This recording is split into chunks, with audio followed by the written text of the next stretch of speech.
Так, друзья, всем привет! Сегодня вновь у нас включение из университетской аудитории.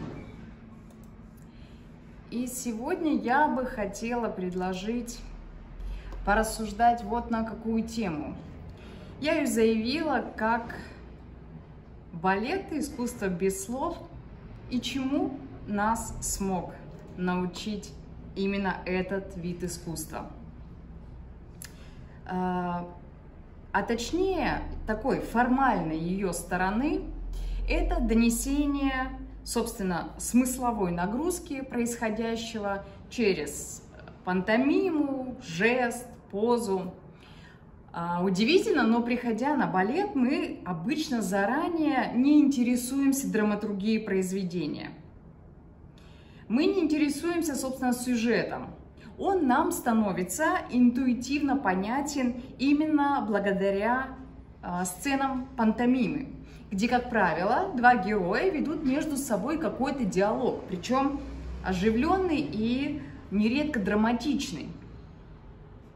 Я недавно, кстати, листая ленту, наткнулась вот на такую картинку, где изображены позы танцующих, их жесты, и что это значит в балетном спектакле. И мы можем сейчас, кстати, немножко потренироваться. Я вам покажу несколько жестов, а вы попробуйте проинтерпретировать. Ну вот первый жест, например, вот такой.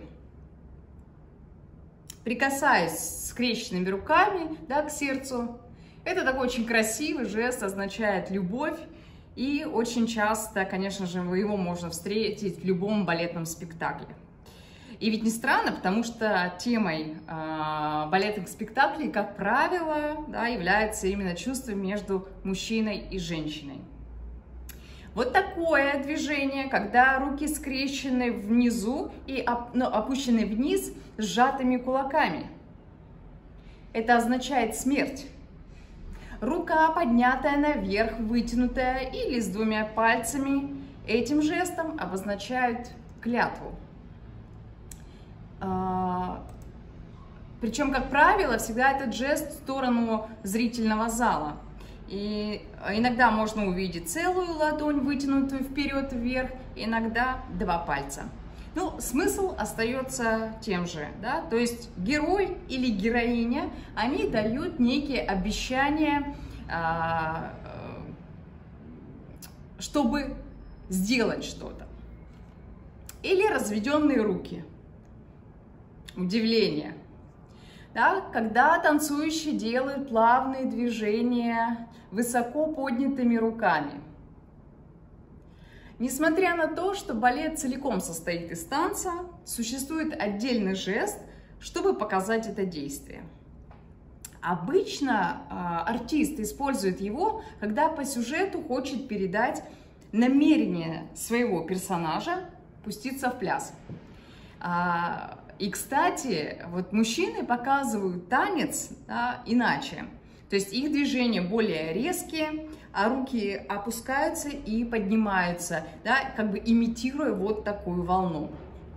Жесты у лба вот такого плана, такого, могут указывать непосредственно на титул. То есть перед нами на сцене либо королева, король или принцесса. Дважды, кстати, касается лба руками героиня, когда одета, да, в «Лебедином озере», когда она рассказывает Зигфриду свою историю. Да. То есть балерина делает такой жест, чтобы показать, чтобы обозначить статус, что я не простая девушка, а королева лебедей. И еще таким жестом, да, артисты показывают корону на голове. Еще одно движение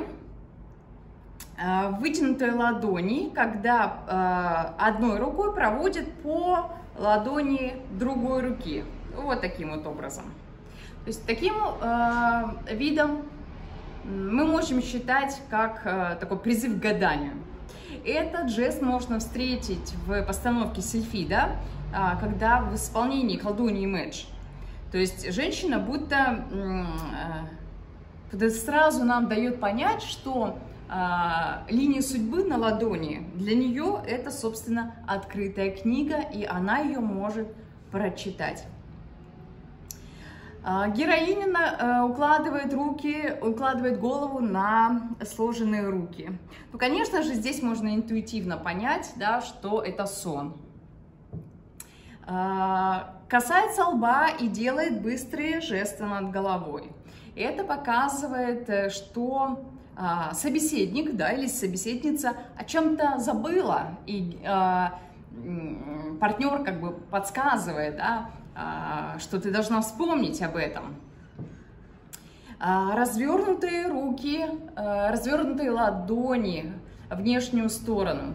Это, конечно же, так вот лаконично и элегантно одета объясняла принцу, что она является, что она лебедь.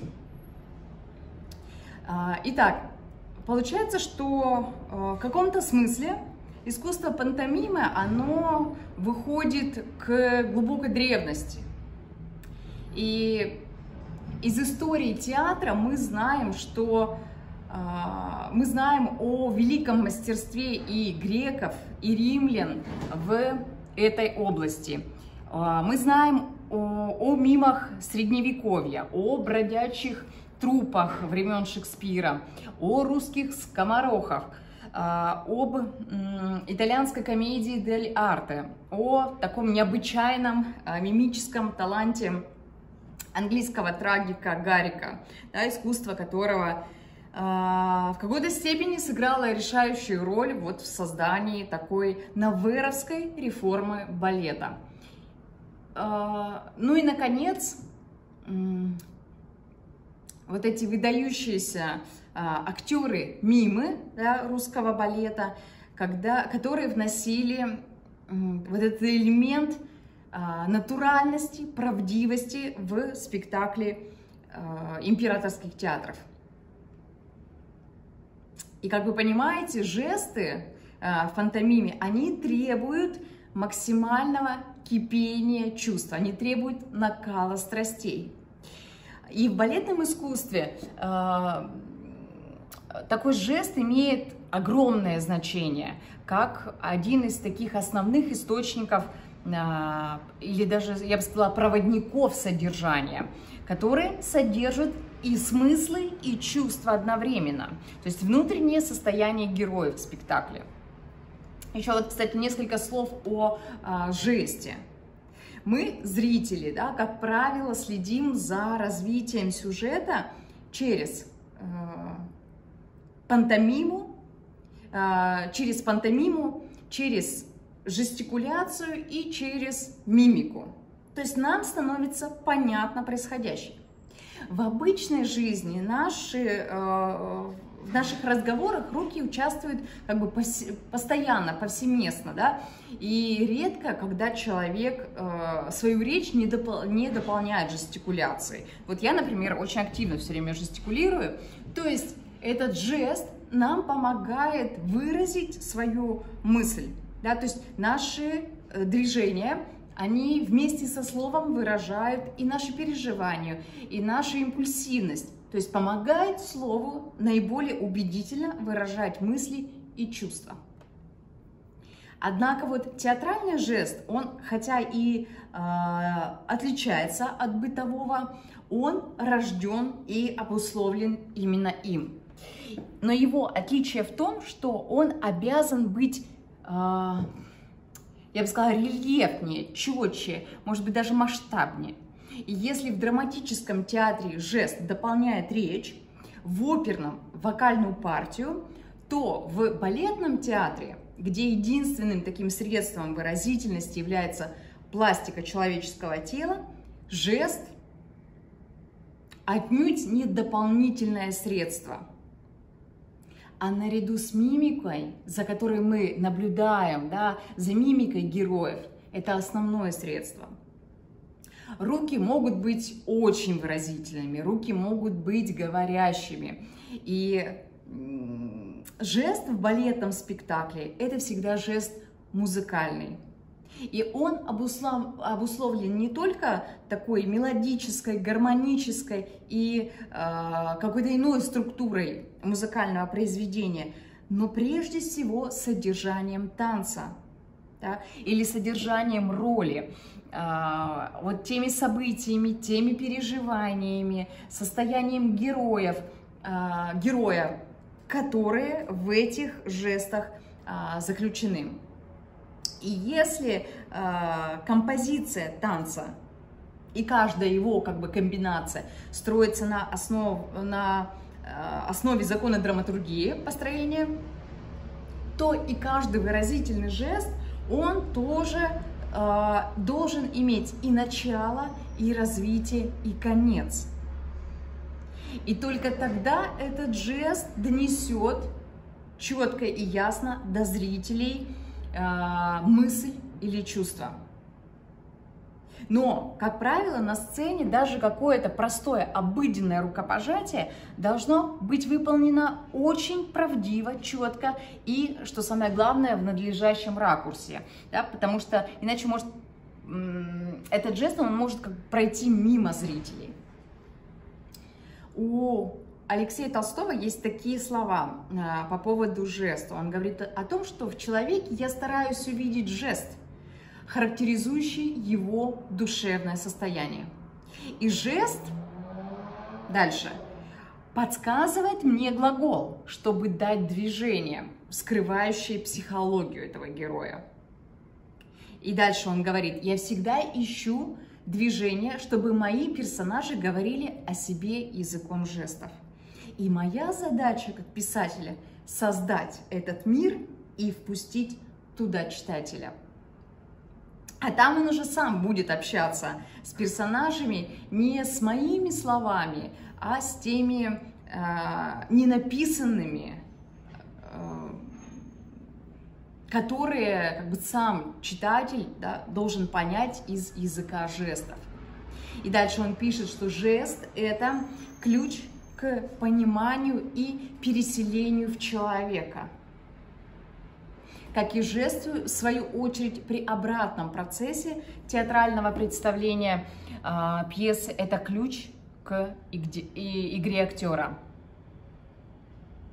Конечно же, есть сходные черты и жестов пантомимы, и их как бы составляющих. Ну, во-первых, пантомима и танец, они, конечно же, являются такими самостоятельными видами сценического искусства. Это их роднит. Во-вторых, они имеют общее происхождение от первобытного танца. Ну, например, культовая пляска. И в-третьих, если они до сих пор, так скажем, неразрывно связаны друг с другом, потому что каждый находит свое выражение в движении человеческого тела. А вот в качестве такого, я бы сказала, принципиального отличия между танцем и пантомимой можно рассмотреть роль музыки. Поясню. Для танца музыка имеет первостепенное определяющее значение. Музыка диктует движение. Она играет роль партнера, причем самостоятельного партнера. Она ведет танцора в движение и служит ему опорой. А вот в пантомиме, напротив, музыка, она не является таким столь значимым компонентом. И, как правило, чаще всего мим, он как раз выступает либо в полной тишине, либо на фоне или в сопровождении музыки, но не под музыку. С музыкой, кстати, еще связана еще одна важная деталь – это возможность импровизации.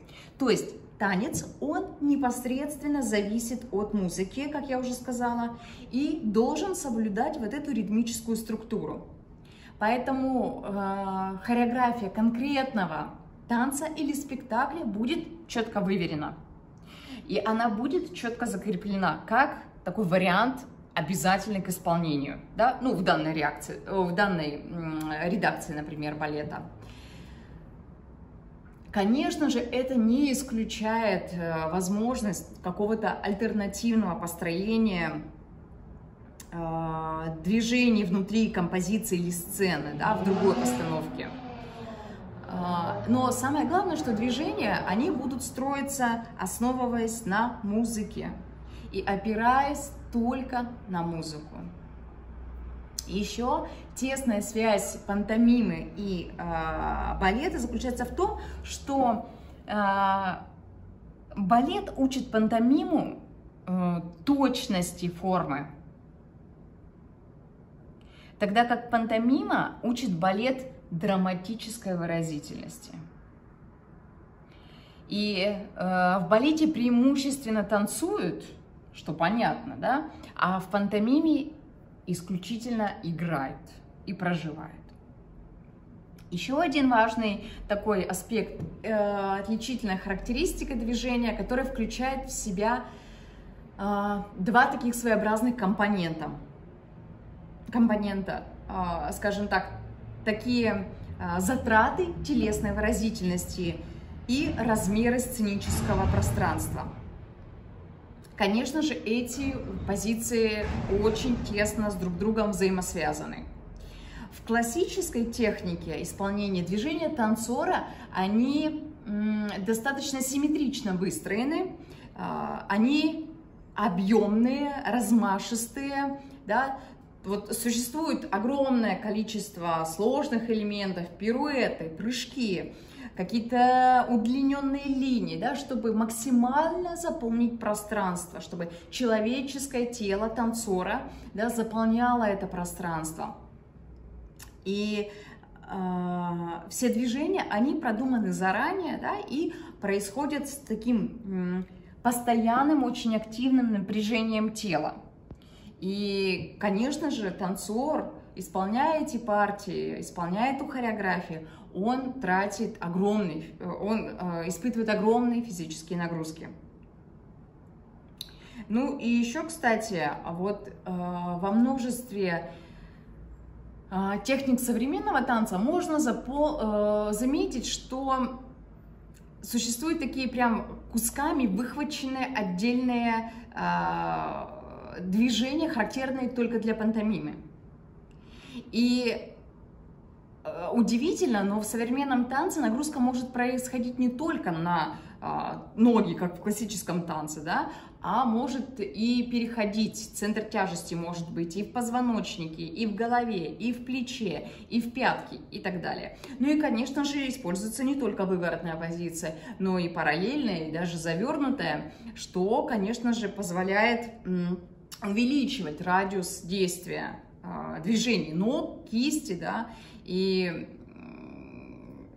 таким способом можно, конечно, добавить экспрессии в движение, да, добавить экспрессии в жест пластический. Итак, существует внешняя техника, это движение, жесты, мимика, позы. Это все то, что такая зримая часть, из которой состоит действенная физика человека, ну, в данном случае исполнителя, да? А внутренняя техника – это наполнение жестов и поз чувствами и переживаниями, то есть проживание, максимальное глубокое погружение в драматическое действие и в пластику вот этой драматургии. Что такое внутренняя техника? Внутренняя техника танцора – это способность управлять своими чувствами, мыслями и наполнять ими движения и жесты. То есть вот эти два состояния должны быть конгруентны друг другу. И если ему, танцору, удается найти вот эти два состояния, которые будут одно дополнять другого, а другое одно вытекать в другое, то, конечно же, это передается и зрителям, да, а это, в свою очередь, конечно, вызовет и катарсис, и сопереживание.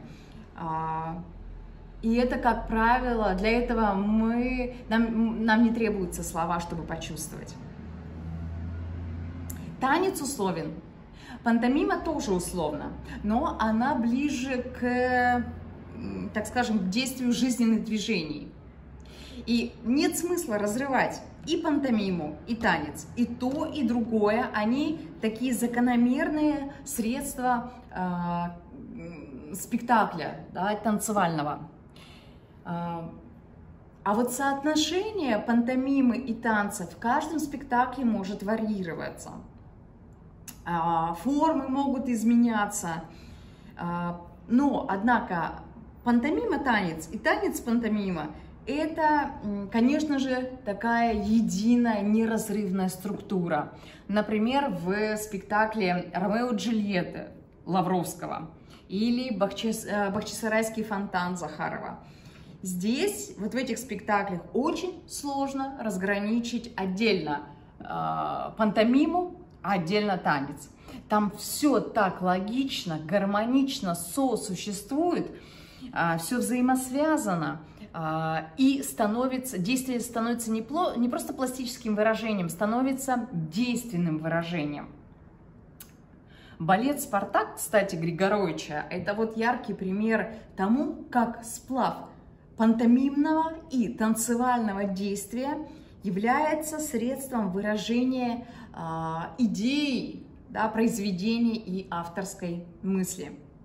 И я бы здесь добавила, что это даже некий апофеоз слияния танца и осмысленного психологического жеста. Если сделать шаг назад, то вот в театральной школе Большого театра в 20-е годы, уже 100 лет назад, существовал предмет мимика. Сейчас он заменен предметом актерское мастерство. Название мимика не отражает сути урока, так как фактически это были такие занятия хореографической пантомимой, которая включает в себя, ну, соответственно, и пластическую выразительность движений, и жесты, и мимику. И получается, что хореографическая вот эта пантомима, она является таким дополнительным средством к классическому танцу, для того, чтобы получился вот такой полноценный балетный спектакль. К слову сказать, что в старых балетах танец служил по большей части для раскрытия такого эмоционального состояния героя, а вот пантомима как раз для выражения действия. То есть именно движение двигало драматургию спектакля. А пантомимные сцены были они как бы были отдельно от танцевальных. И, конечно же, в них широко использовались такие условные жесты. Ну, например, артисту нужно было сказать «ты моя невеста». Да? В балете это изображалось как? Надо было показать на партнершу «ты», затем на себя «моя», да? Далее указать левой рукой на безымянный палец правой руки. И тогда становилось понятно, какую мысль несет танцовщик зрителям. И таких жестов было большое количество. Ну, кстати, нужно сказать, что в каком-то виде они сохраняются, эти жесты, и сейчас. И, кстати, опыт специалистов, которые вот занимаются жестовыми языками, показывают, что через один жест можно передать целую мысль. То есть практики театра, в том числе и балетного, они хорошо понимают, что жест, будь то физический или психологический, он способен через аккумуляцию энергии в теле человека подключать творческое воображение актера и имеет такую речевую репрезентацию. И, конечно же, поэтому психологический жест очень активно используется в работе. Другими простыми словами, через жест можно прийти к состоянию. Есть вариант, когда из состояния рождается жест, а есть наоборот. И вот проиллюстрировать силу точного движения я хочу сценой из моего любимого балета Баядерка, балет Баядерка на гениальную музыку Минкуса Петипа поставил в 1877 году, чтобы отметить бенефис – сольное выступление балерины Екатерины Вязи. И этот спектакль, он пользовался действительно такой большой заслуженной любовью у зрителей и в свое время, в советское время, даже выдержал такую советскую атаку на буржуазное искусство в 20-е годы. Но сейчас этот балет идет не в оригинальном виде. Какую же историю рассказывает этот балет? Балет рассказывает историю двух любовных треугольников, в которых участвует главная героиня, храмовая танцовщица Баядерка Никия. В нее, в эту девушку, в эту танцовщицу влюблены воин Салор, и их чувства взаимны, и великий Брамин, главный жрец храма. А к нему Никия равнодушна. И история начинается в тот момент, когда встречается Никия и Салор. Но по правилам баядерки не могут вступать в отношения с мужчинами, и нужно скрывать подобный роман. Но так получается, что по воле рока их замечает великий Брамин. И он решает избавиться от соперника, и он отправляется к Радже, Дугманде, и чтобы его дочь Гамзати, которая тоже была влюблена в этого воина, способствовала ему. То есть Брамин, он уговорил властителя объявить о браке Салора и Гамзати. Понятно, что царевна ревнует своего жениха, она знает о связи Салора с Никией, она зовет к себе во дворец Никию и потребовала, чтобы та отреклась от возлюбленного, то есть от ее жениха. И Баядерка отказалась это сделать и навлекла на себя гнев. То есть дочь Раджи, она пообещала расквитаться с ней. И когда во дворце начался праздник в честь Гамзати и Салора, из их помолвки, гостей развлекали приглашенные артисты. Среди артистов была и наша Никия. То есть она исполняла для будущих супругов прощальный танец. А затем танцовщицы вынесли корзинку с цветами, и Никия принимает этот дар и падает замертво. Среди растений там была, в общем, спрятана ядовитая змея. И Баядерка Никия умирает на глазах своего возлюбленного Салора и гостей. Салор очень долго тосковал по Никии, и ему стало мерещиться таинственное царство теней. То место, где обитают души погибших молодых женщин. И среди них Салор как-то замечает Никию. И в заключительном акте влюбленные танцуют вдвоем вместе с призраками.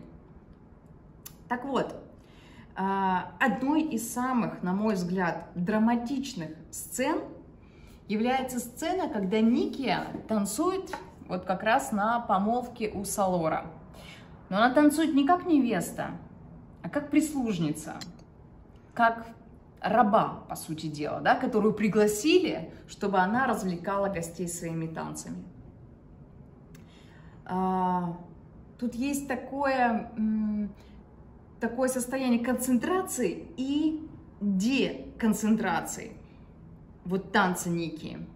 Такое какое-то немыслимое равновесие, какие-то неправдоподобные ракурсы, какие-то невозможные развороты. У нас создается образ, да, какого-то деформированного под вот этим воздействием экстатических страстей какого-то прыжка, который совершает Никия. А вот этот танец змеёсец с корзинкой, да, Конечно же, это своеобразный ритуальный танец. Это не просто танец, это такой монолог раненой души. И он, конечно же, строится на крайностях, контрастах, на резком переходе из одной такой экспрессивной позы к другой позе, из одного крайнего состояния до другого крайнего состояния. И вот этих плавных переходов, промежуточных форм, вот их почему-то нет. То есть ее танец, исповедь, состоит из таких мгновенных вспышек энергии и тут же гасится мгновенным и таким полным упадком душевных сил. То есть какой-то такой перекрученный, вот этот перекидной прыжок, он обрывается мертвой паузой. Такой позой, которая чуть-чуть и тело оставит жизнь.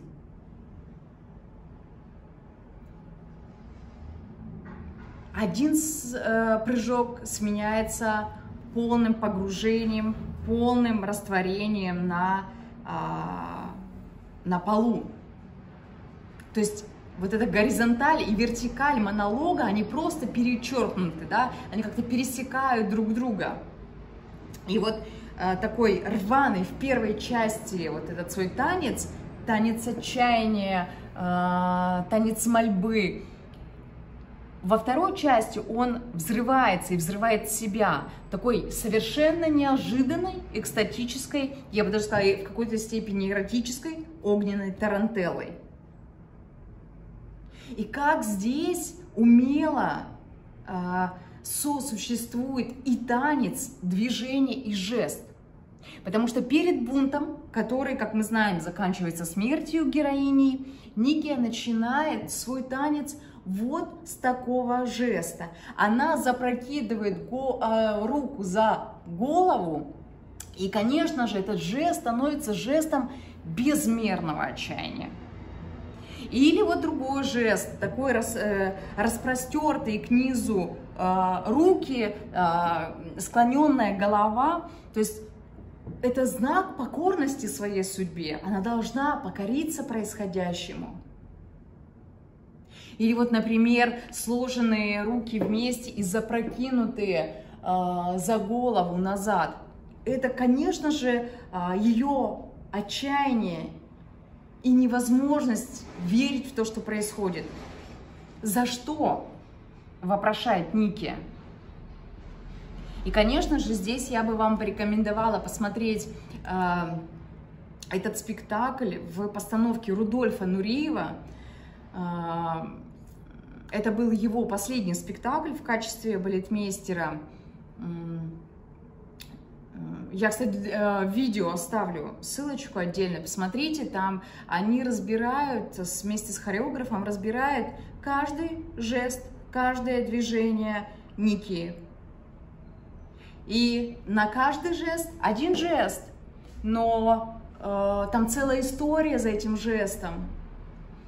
Одно движение, которое рассказывает лейтмотив. Почему так происходит, почему так делает Нике, что именно она делает, из каких соображений, что она сейчас чувствует. И вы когда сопоставите внутренний монолог героини и те жесты и движения, которые она делает, вы поймете, что вы углубились, не знаю, на сотни процентов больше в понимании вот этого ее, да, казалось бы, небольшого танца. Совсем крохотной сцены, но сцена полная драматизма, полное разочарование, обиды, боли, кровоточащих ран. И чему нас учит балет? Вот этому и учит нас балет. Переживать, чувствовать, мыслить, ощущать и передавать через тело.